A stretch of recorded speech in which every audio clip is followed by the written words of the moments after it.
Welcome to Trending in Education, the Business School Admissions Special Edition.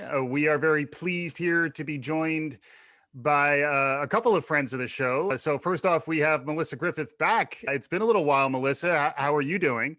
I'm doing good. I'm happy to be back on and talking about one of my favorite topics. So I'm very excited to be here. Yeah, and we're talking to one of our favorite people who specializes in that topic, which is graduate school admissions, business school admissions in particular. She's written a really interesting book that we're going to talk about. Liza Weale is joining us. Liza is the founder of Gatehouse Admissions. Liza, welcome to Trending in Education. Thank you. It's great to be here. It's great to reconnect with old friends too. It's like a reunion. I don't know the last time we've all been together. Yeah, exactly. We all worked together back in the day, and it's exciting for us to be back together again. And part of what brought us back together, Liza, is you've written an interesting book, What Matters and What More, 50 Successful Essays. It's about essays of applicants who successfully were admitted to either Harvard Business School or Stanford Business School. Really interesting themes around storytelling and getting to know what resonates with folks who are on the hook for some high stakes admissions decisions. It's something that you've been focusing on of late, Liza. But when we begin with a guest, we always love to get their origin story. So what got you to this point in your professional life? Can you catch us up on what got you to this point? Sure. I think it's a few things. First off, it starts a while ago before I went to business school. I graduated from college, didn't know at all what I wanted to do, and was fortunate enough to find a role as a business analyst in IT consulting. The truth is, I knew nothing about IT consulting. I learned a ton, but all of a sudden realized, am I suddenly going to be an IT person? And nothing against that, just was wondering if that was really the right path for me. So I ended up applying to business school. I applied to only two business schools, Harvard Business School and MIT Sloan. MIT Sloan made a brilliant decision and let me in. I won't mention what the other school decided, but my fate was sealed and it was the right decision. So I went to MIT Sloan, loved it, absolutely loved it. Just loved the experience of being in school again. After graduating, I went into management consulting at Bain & Company, but it was actually there that on the side, I started coaching people. I came in as a post-MBA consultant, and then I worked with younger pre-MBA associate consultants who were applying to business school. So on the side, I just said, hey, if you apply to business school, I'd love to read your essays. Even then, I just loved hearing people's stories. Yeah. Fast forward, I spent about a decade first in management consulting and then in educational technology, and then decided I wanted to really do this coaching full time. So now I've been at it for over just about 10 years in a full-time capacity. Yeah, and the experience and the genuine connections that you make with folks who are trying to pursue their dreams here around business school definitely come through in the structure of the book, which we're going to get into in a bit. Melissa, I'd love to get a little perspective from you as someone who also went through the admissions process to go to business school. And I know you're someone who's also thinking about the future of business school. So any perspective on business school admissions and some of the work that Liza and team are doing? Yeah, the work that Liza is doing is amazing. Quite candidly, when I went to business school, and this is one of the things, Liza, I would love to get your perspective on as well. I knew nothing about admissions consulting. I actually knew nothing about that this was even a service that existed. And so I think I got into business school. I spent a lot of time talking to prospective students because I wasn't sure which school I wanted to go to. I was looking at Kellogg, NYU, and Columbia, or the schools I was addressing, probably one more than you. One of those schools also rejected me.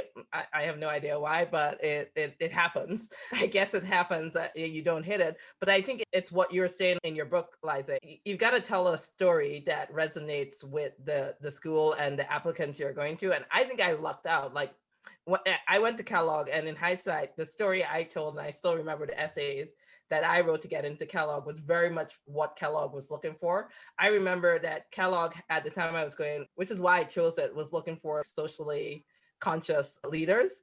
And as a student coming up in New York City, one of the things I was terrified of, my family are diehard liberals. They resent everything that looks like business to some extent. So much so when I said I was going to business school, they all were like, seriously? No, law, please do law. Do not go to business school. And I was really worried about becoming one of those people that I did that was just a money grabbing fool. Now I actually wish I'd gone that route because I may have made more money. But the point is, I taught about that as I was going to business school. And so Kellogg appealed to me.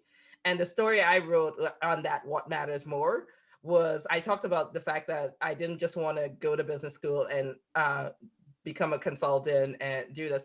I wanted to make sure I can get back to the community. And I talked about it quite personally, my first experience in New York City, where I was on a subway, and it was the first time I had to deal with the homelessness in New York City. I can still remember it as a 12-year-old. I'd come to visit New York. It wasn't even when I was living in New York. I'd met this homeless person, and she still haunted me that I can travel the world, and this person was sitting there.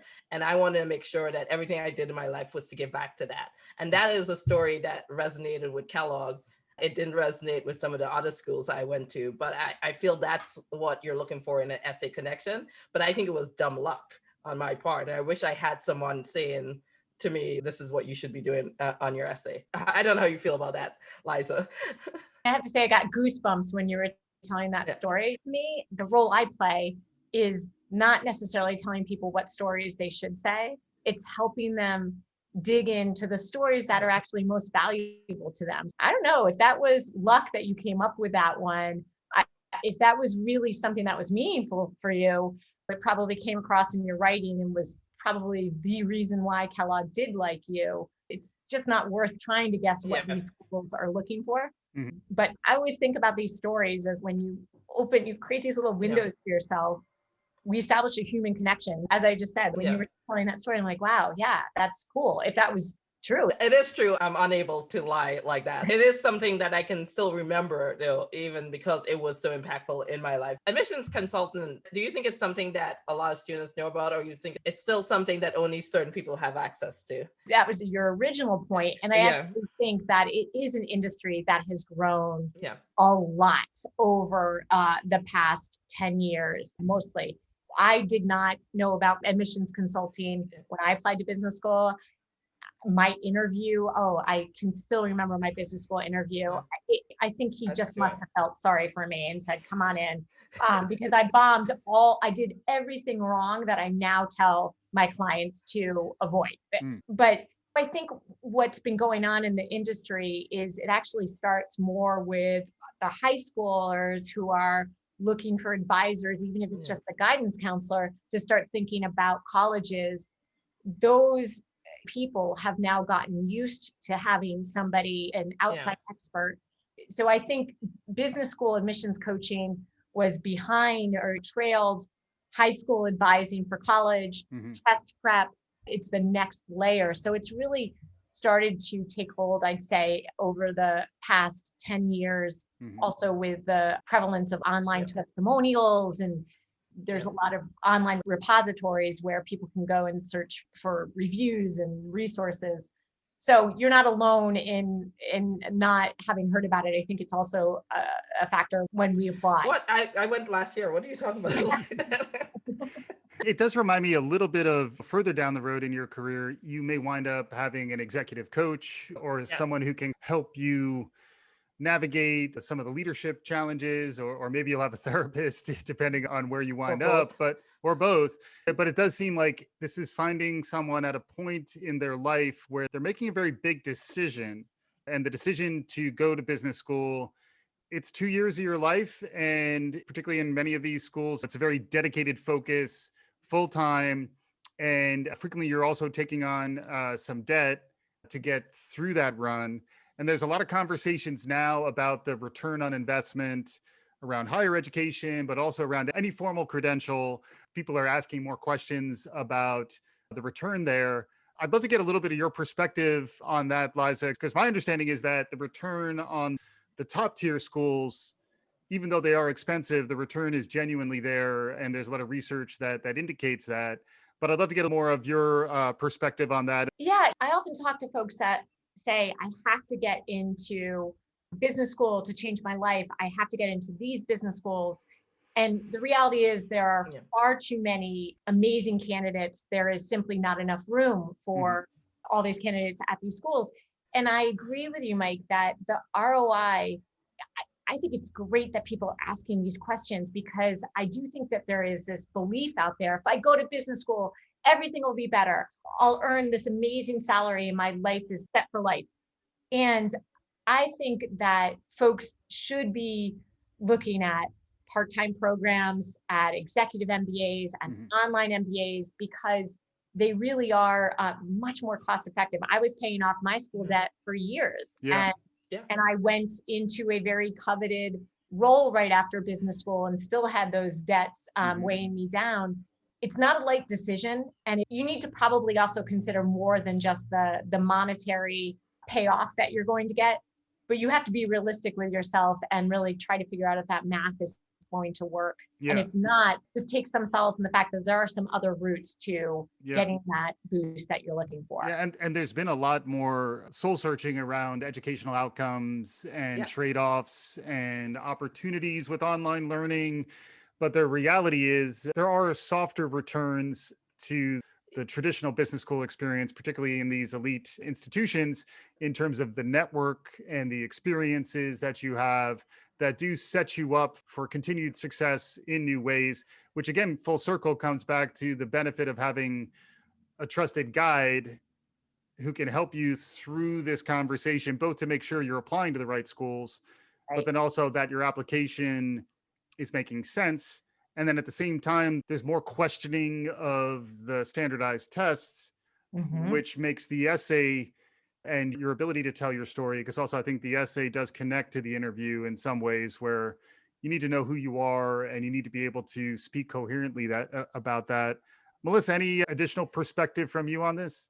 Just what Liza was saying, it resonates so much with me. When I was going back to business school, ROI was clear for me there. But what I remember coming out of business school is not even the debt, which I had amount of debt. Business school fundamentally changed the way I taught. That is not well understood what like it actually does to the way you structure your thinking. And maybe not for everyone, but for me, I was an undergrad writing major, theater minor, and business school just taught me how to think strategically and to break things down into logical components. The thing I'd ask about the ROI in business is that value still there? Is there enough focus on that? Are they selling the right thing coming out of business school? Because it should no longer be about the salary you can get. Because quite frankly, you can become an engineer, spend 4 years of school, go to a boot camp, and sometimes make the same amount of money that you'll make coming out of business school. The return for it is not the immediate next job, but how does it set you up to grow in your career, which is what I think I still value from the business school. And Liza, it's a similar question that we've asked on the show before that I would ask you is, long term, do you think the value is still there as when we went to business school? And what would you like to see the business schools doing to change what the program means? Because I think they're going to have to eventually. Yeah. One point I want to make is, yes, business school, I loved it. I would go back and I'm hearing you say like it fundamentally changed you as well. Again, in my role, I sometimes say, and I want us to remember it too, and people who are listening, you don't need business school. Business school is not a panacea, and it's, you can still succeed without it. I see people who believe that this is going to make or break them, and that's only the case if they let it. And I am fundamentally a believer in people and want them to succeed. So if you're listening to this, you can still find your path forward without it, but definitely go for it if you have that. Let me plus one that too, because like people ask me in my current job, I'm like, no, I do not think business school is right for you. I will wholeheartedly say it was the right choice that I made at the time I made it in life, but you're making a valid point. Everyone has to evaluate where they are in life and what they're looking to get out of it. And the point I'm making is if business schools want to survive, they also have to understand the value they're given and figure out how they evolve that as well. Yeah, I think business schools, you definitely have Harvard and Stanford leading the charge in shaping what the business school education looks like. And I think HBS, Harvard Business School, does a great job of consistently reviewing its cases, bringing in new cases and cases of leaders of all sorts, which I think is really important. I think they are also putting more emphasis on creating great leaders. To your point, Yeah. I, of course, did not go to these schools, nor in the time frame I mentioned, but I think there was this assumption, you go to business school and then you get a great job on Wall Street and it's all about making millions. That's not the message the schools are selling anymore. It is, how do you become a good, balanced leader who is committed to all stakeholders? Yeah. And that came through very much in the stories that are told through the essays that are really the meat of your book. Can you walk us through just at a high level how the book is structured, how you went about pulling it together, and then maybe you could tell us some of the stories of the successful applicants and how they told their story? Because I think that does speak to what you're describing. To my recollection, there weren't a lot of Gordon Geckos who were writing stories about how greed is good and I really want to hit a certain salary right out of business school. But even if Gordon Gekko was out there, he was probably savvy enough to masquerade as someone who had a little more of a soul. But I'd love to hear more from you, Liza. It struck me as a very personal way to go after business school admissions.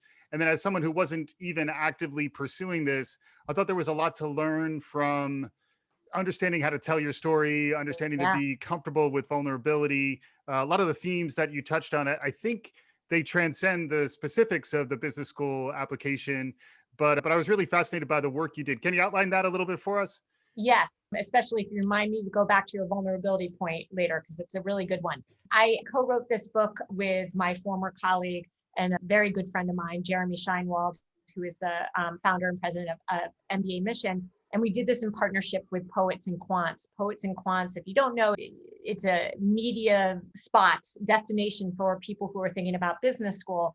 And there's a big community there. And so with Poets and Quants, we asked people who had been successful in applying to these business schools to submit their essays. And we weren't sure what we were going to get, but we got a lot. People were willing to share their essays, and we started reading them. And our goal in this really was twofold. We wanted to share the essays more or less as they were. We've cleaned them up a little bit, disguised them some, but we wanted to share them as they were written so that people could realize, look, these aren't works of art. They're normal stories, normal people. So that was one, to reassure people that their stories are worth telling. And then the second piece, what my co-author and I did was write a review or critique of each one, things that we thought were very effective, and used even call outs where show where we thought somebody was doing something really well or creatively, or even maybe saying, we would have actually done this a little different. And we look at Harvard essays, HBS essays, and we look at Stanford, the GSB essays. And then we actually have a selection of essays that were from candidates that applied to both schools. The prompts are notoriously challenging, and to have this window into the same applicant applying to both schools is really fascinating. Certainly was fascinating for me to read as well. Yeah. If you're applying to both, I even saw this in the book, there's a logic to it where Stanford has a shorter word count. So I think it's easier to start with the long one, or it depends on how you want to game the system, I guess. Yeah, right? Unfortunately, there's no gaming of the system of this, Mike. Let me tell you, I wish I knew how to game the system in this. So this is actually something my colleague and I, we differ on. I believe in starting with Stanford because at the end of the day, the question is what matters most to you and why? And I don't know about you two, but I can't think of any time I have really been forced to answer that question succinctly for myself. It's a really hard question to answer, but to get to that answer, it's such a wonderful journey that for me, I think start with it, because if you have that true north answered, then any other school you apply to, and you made this point earlier about the interview or job searches, if you know what your true north is, that's going to help you communicate who you are. So that's why I always say start with Stanford. Yeah. And then to clarify, Harvard asks, what more do we need to know about you? So assuming we know everything so far, round it out, and then they give you more rope to work with. They give you more words to put out there. But I did find that fascinating as well, where these are softer recommendations around word count. And there's a lot of thought that goes into how much do you actually need to express what you need to express, and then can you go longer? And that's why I did think there was a lot to learn about the choices successful applicants make for high stakes endeavors, and even the process, to your point, that you have to go through, which is like life coaching, executive coaching. What do you value? And if you don't know that, you're probably not going to get into these business schools, but you're also probably not going to interview well. You're probably not going to get a good job on the other side. So it's important to reflect on this, which is why I thought the book, while it's hugely relevant to the folks who are pursuing this particular outcome, I was pleasantly surprised how much there was to learn about thinking about yourself, thinking about how to tell your story. And that's where maybe touching on vulnerability, diversity, some of these other elements that I think thematically are bigger than business school admissions. But I felt like this was a very distilled and focused way to get at this stuff. So I'd love to get a little bit of your thinking on what works and what is resonating. I'd like to say things are zeitgeisty, what's new and emergent that is probably a little more surprising or insightful about telling your story well so that you can get to these outcomes that you want. I think one of the things that you just said really hammers home why this book is approachable, because as you said, the stories, they felt real to you regardless of the outcome. And maybe, or I'm going to extrapolate from that, something that might have surprised you is how infrequently you saw pure work stories, right? Pure, boring work stories of, I was a consultant, I did these great things at work, I made a deal. That stuff just, it's very, maybe if you're in that world, that specific office, that's going to be exciting to you. But otherwise, wow, it gets really one-sided or there's no color to it. And I think what makes these stories real is that even though you're applying, in this case, to business school, or if you're in an interview for a job, the things that are inside you, the things that add the color beyond the bullets on a resume, that's really what's going to just transcend and stick with somebody long after a conversation or long after they read an essay. One of the things we do in this book is break down the different ways applicants can think about telling or structuring their stories. So, and the 3 different ways we saw people using most frequently, one is a thematic approach. There's an example in this book of a skeptic. He calls himself the ever skeptic. It's Christopher, the ever skeptic. And his whole narrative is how at every point in his life, he asks himself, what am I missing? And in doing that, he has really found fuel and motivation to create change. So it's just a nice story of how this asking him, what am I missing? What don't I get here? Can actually pave the pathway forward to making change. That's one way. Another way is a journey. And this one is always very pleasing to read usually because we like a good story. We like where somebody starts and then there's some middle stuff and there's some growth and some struggles and then they get to an ending. And the journey of someone's life, of course, the difficulty is what aspects do you choose? How do you zero it in on those moments that are most important? And my advice there is don't worry about what you think someone is going to want to hear. Focus on what was most important to you, what the challenges you found and how you got through them. You'll probably stitch together a pretty compelling journey. And we do have some, and I'm happy to talk about it, examples that I thought were really effective of the personal journey in this book. There are a lot. And then another example of a way of going through an essay is there might be one moment that is just so important to you. It was so defining to you, where you had the leeway to talk about anything in your life you want to, but there's this one moment and an entire essay could be blowing out that one moment. And if it's done well, the reader can extrapolate, can make assumptions about who you are because of that, how you've gone through this one story. And that sounds a little bit like what Melissa, in your example, it sounds like that was the approach that you took. I mean, although it is what affects you, I think what you're getting out is I have always tried to be vulnerable, and I think that is the point you're right. When you open yourself up, which is a scary thing to do, Because I remember thinking that and I don't know if you experienced this with some of the kids that you're helping. I just do not like being judged. Like, I know you have to be, and I had this fear of what are people going to think about me when I put it there. Like, I think that sometimes causes people to shut down. Oh, absolutely. I think some people say often, I have to show in my writing I'm vulnerable. I'm like, forget that. Yeah, you can.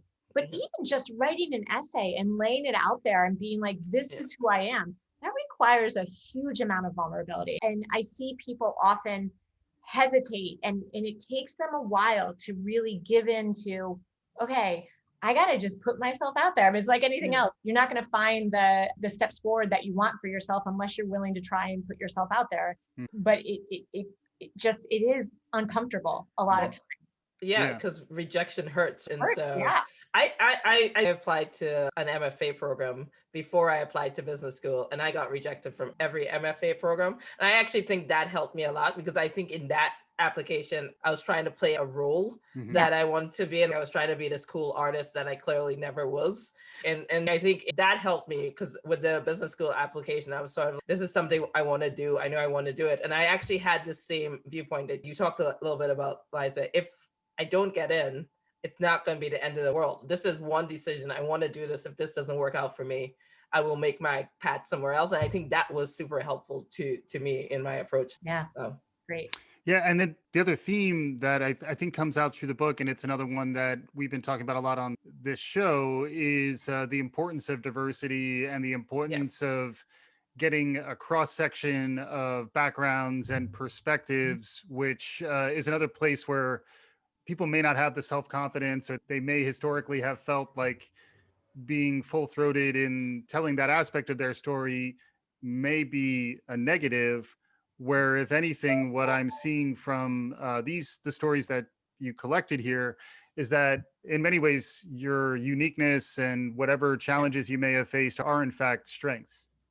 That's right. And I sometimes think, there's an expression of the road most traveled. The business schools, I think one of the things that certainly happened during the pandemic, when the schools very abruptly had to change, like everybody had to change the world of Zoom. And these schools invest a lot in marketing and having events, high touch events. Suddenly that was out the window, and it was big Zoom events, but they could suddenly reach so many more people because of that. And I think as such, they got like this last year, the real numbers haven't come out yet. I don't know when they will, probably not until probably about sometime over this coming winter, actually.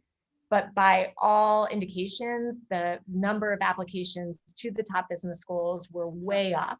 And I think a lot of it is because people could see themselves in this class, in this future class of business school students, which is really exciting to me. Yeah. Do you think, though, just touching on the diversity a little bit, they've reached more people, but do you think the ultimate applicant pool is going to look more diverse than previous classes?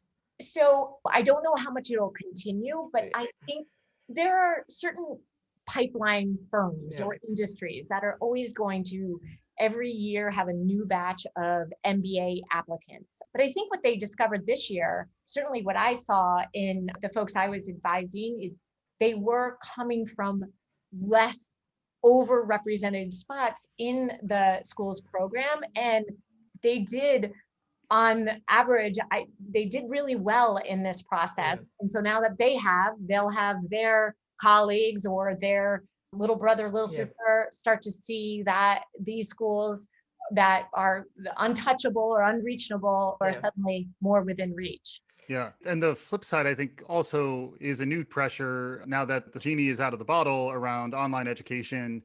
There are ways to not overstate your scarcity of seats when there are new ways to open up access through online tools, in particular because we were almost forced across the digital divide, hopefully, so that more people throughout the world, including folks who maybe traditionally wouldn't have had access to some of this great transformative learning experience that business school can be, now they can get that, and they won't necessarily need to uproot themselves and relocate. There will be new models that emerge. We are entering the the future facing part of the conversation. So I'd love to get a little more of your perspective or just some thoughts about how you're mentioning on the top of the funnel, the aperture was widened.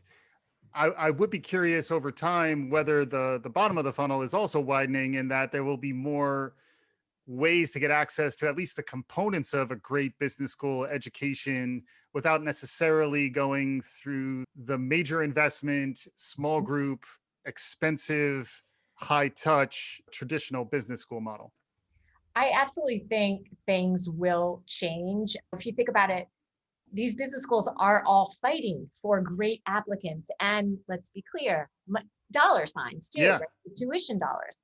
They want new ways, just like any business or any organization, new ways to fund their operations. And I think the schools will absolutely be taking a look at what worked when they had to do everything over Zoom. Mhm. What can they incorporate in the 2-year program as steady state? And then what can they leverage outside of that? A lot of the schools, a lot of the business schools have been offering different mini programs or specialized programs, offshoots that, again, their whole goal is to get more people into their programs. And I think that this will just be the next iteration of that.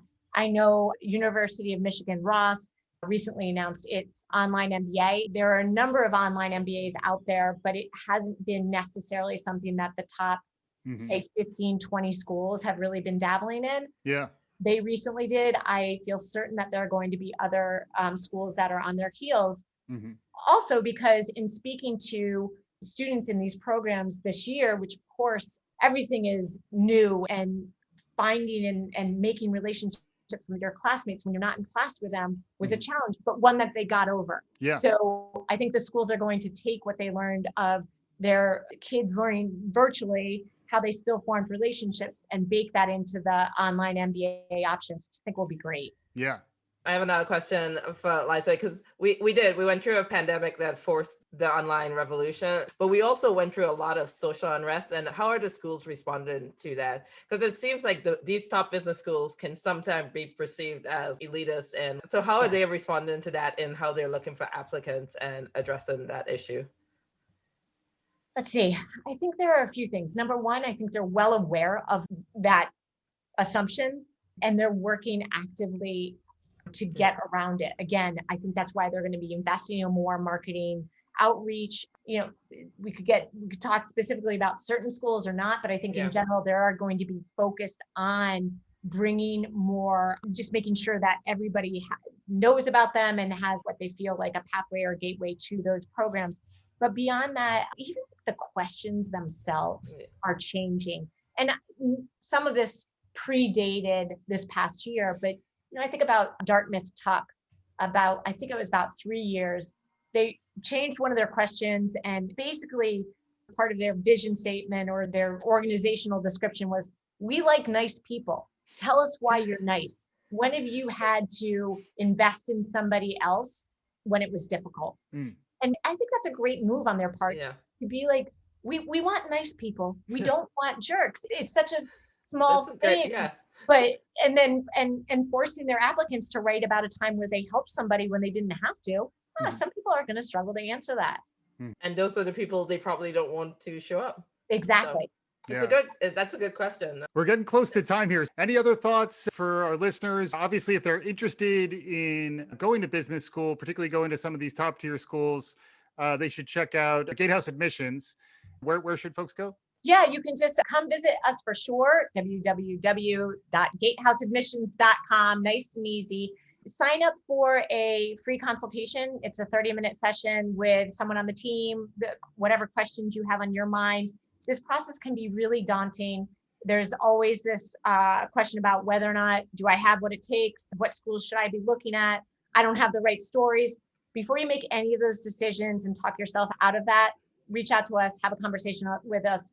As you can tell, we love what we do. I love talking to people. So I'm tempted to take the 30 minutes, even though I'm not planning to apply to business school. But that's a whole nother problem. We can launch a new business career coaching for you, Liza. We'll come in. You can talk to us, see if you can help us on our journey. As we're wrapping up here, any concluding thoughts, takeaways? From my end, my biggest thing, what I loved most about writing this was seeing how many different stories are out there. No two people are the same. It sounds so obvious and not valuable, but you will doubt that when you are applying for a job, for college, for business school. Don't doubt your stories. They're all valuable, and just have the trust to tell them. That'd be my biggest thing. Awesome. Wonderful conversation. Liza Weale, the founder of Gatehouse Admissions. Thank you so much for joining.